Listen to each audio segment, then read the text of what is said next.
خلفائے سلسلہ عامریہ، برادران طریقت، عزیزان اہل سنت، حق تعالیٰ کا بے انتہا فضل و کرم ہے کہ اس نے ہمیں سرکار دو عالم صلی اللہ علیہ وآلہ وآصحابہ وسلم کی امت میں پیدا فرمایا اور ہمیں آپ کا امتی ہونے کا فخر عطا فرمایا۔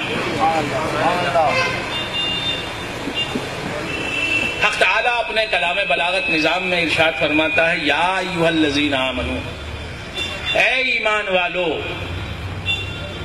خطاب صرف ایمان والوں سے ہے، یہ دعوت عام نہیں ہے، دعوت خاص ہے۔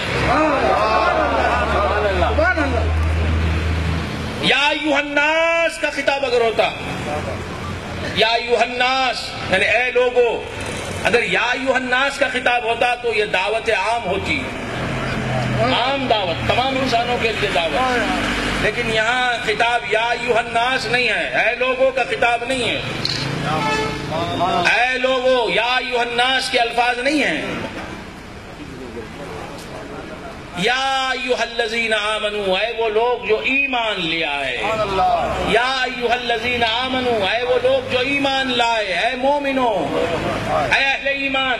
تو یہ دعوت عام نہیں ہے، دعوت خاص ہے، مخصوص دعوت ہے، مخصوص لوگوں کو بلا رہا ہے، اور بلا کون رہا ہے؟ اللہ بلا رہا ہے، دعوت خود خدا دے رہا ہے۔ یا ایھا الذین آمنو، اے ایمان والو۔ انسان ایمان والوں کو دعوت نہیں دے رہا ہے،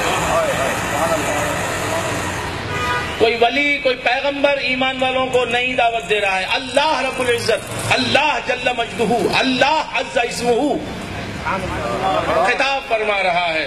یا ایھا الذین آمنو، اے ایمان والو، اتقوا اللہ، اللہ سے ڈرو۔ سبحان اللہ، سبحان اللہ۔ ایمان لانے کے بعد اللہ سے ڈرو، سبحان اللہ، سبحان ایمان لانے کے بعد تقویٰ کی منزل ہے۔ ایمان ہی جسے حاصل نہ ہو اس سے تقویٰ کا مطالبہ نہیں ہے۔ سبحان اللہ، سبحان اللہ۔ جو بے ایمان ہوگا اس سے نماز کا مطالبہ نہیں کیا جائے گا، روزوں کا مطالبہ نہیں کیا جائے گا، زکوٰۃ اور حج اعمال صالحہ کا اس سے مطالبہ نہیں کیا جائے گا۔ شریعت مطالبہ کرتی ہے پہلے ایمان کی، کہ اے ایمان والو، اب تم ایمان والے بن گئے ہو تو اتقوا اللہ، اللہ سے ڈرو۔ سبحان اللہ۔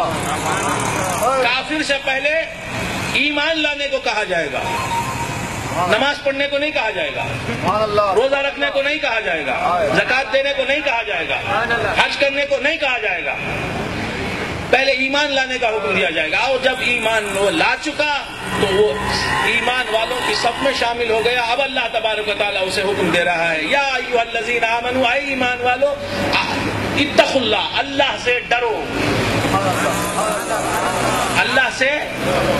اب یہ اتقوا اللہ میں نماز بھی آ گئی، روزے بھی آ گئے، زکوٰۃ بھی آ گئی، حج بھی آ گیا، تمام اعمال صالحہ، تمام اخلاق حمیدہ، تمام اوصاف پسندیدہ، فرائض، واجبات، نوافل، مستحبات، مندوبات، تمام نیکیاں یہ اتقوا اللہ میں آ گئی۔ یعنی ایمان تم حاصل کر چکے تو اب اعمال صالحہ اختیار کرو، نیک اعمال اختیار کرو، برائیوں سے پرہیز کرو، اچھائیوں کو اختیار کرو، نماز کے پابند ہو جاؤ، روزے کے پابند ہو جاؤ، زکوٰۃ کے پابند ہو جاؤ، حج و عمرہ کے پابند ہو جاؤ، اللہ کو راضی کرنے میں لگ جاؤ، اللہ کی مرضیات کی زندگی اختیار کرو۔ جس زندگی سے خدا ناراض ہے، اللہ کا حبیب ناراض ہے، اس زندگی سے کنارہ کش ہو جاؤ۔ تو تقویٰ کی زندگی کا حکم دے رہا ہے، بعد میں پہلے کہہ رہا ہے یا ایھا الذین آمنو، اے ایمان والو، تم ایمان والے ہو چکے، لہٰذا اب تمہارا یہ کام ہے، اب تمہاری یہ ڈیوٹی ہے، اب تمہاری یہ ذمہ داری ہے کہ تم تقویٰ اختیار کرو۔ جو بے ایمان ہوگا وہ اگر تقویٰ اختیار کرے بھی تو اس کا تقویٰ تقویٰ ہی نہیں، نہ اس کی نماز نماز ہے، نہ اس کا روزہ روزہ ہے، نہ اس کا حج حج ہے، نہ اس کی زکوٰۃ زکوٰۃ ہے، نہ اس کا اللہ کرنا اللہ کرنا ہے۔ ایمان کے بعد تقویٰ ہے، ایمان کے بغیر تقویٰ نہیں۔